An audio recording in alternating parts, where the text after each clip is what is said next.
How's it going, everybody? My name's Shane, this is the Horror Basement, and welcome back to another installment in the Classic Horror Review series. Today we're going to be talking about The Monster Walks from 1932. Now, in lieu of doing what I usually do, which is giving a rundown of the plot, the names of the characters, and their actions throughout the movie, I more want to talk about my experience with watching this. So if you've been following the channel, you know that I grabbed a 50 movie box set of what claims to be classic horror, and I have been working my way through that for the life of the channel, getting very close to the end here.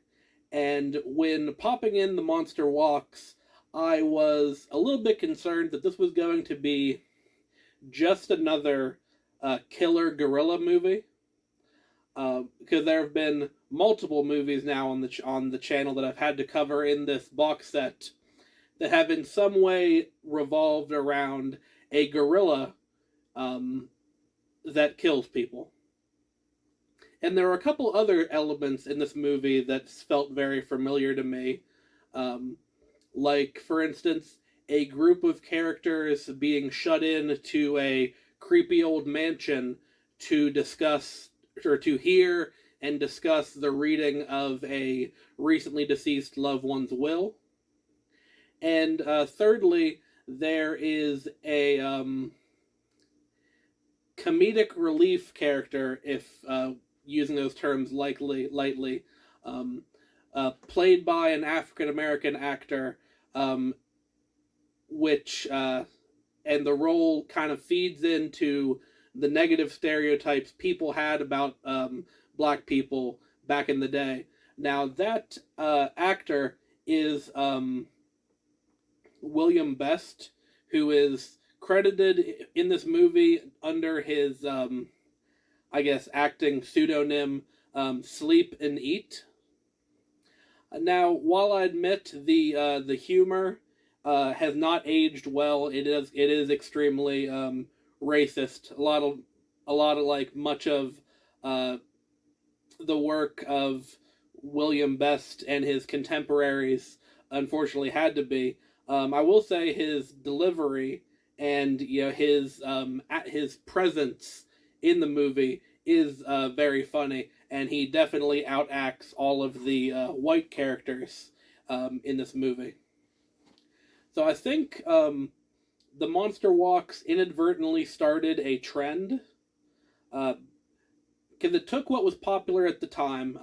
Now, keep in mind, King Kong had come out the year before, so gorillas were in, and this was during the height of the crime and mystery novel of their popularity.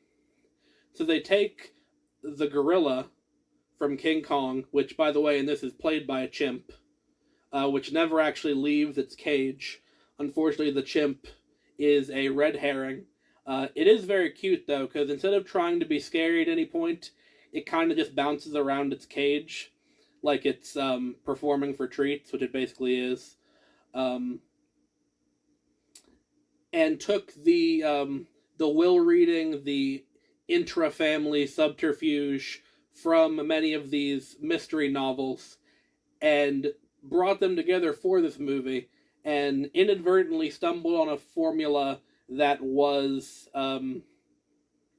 ripped off and riffed on for decades to come. Like, on this channel, I've covered slapstick movies from the mid-40s, a good 10, 12 years later, that are basically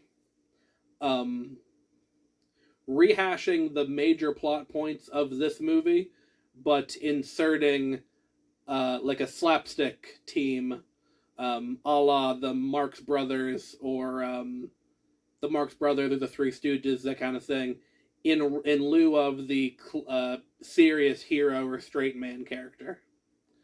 But despite all that, underneath my exasperation with the continued old gorilla movies, there is a decently well done little crime thriller mystery in hiding somewhere in this movie. Now, obviously, it's not going to be scary or anything like that by today's standards, considering this movie is going on 90 years old. But it was an enjoyable watch if you could look past some of the things I've mentioned. As overall, I'll say if you're interested in this the early talkies, kind of the genesis of film with sound, that kind of thing, give this movie a watch. It's pretty interesting. That's going to be it for today's video, guys. I hope you enjoyed it. If you did, leave a like. Please hit that subscribe button and the notification bell to hear more from me, and I'll see you all in the next one. Thank you.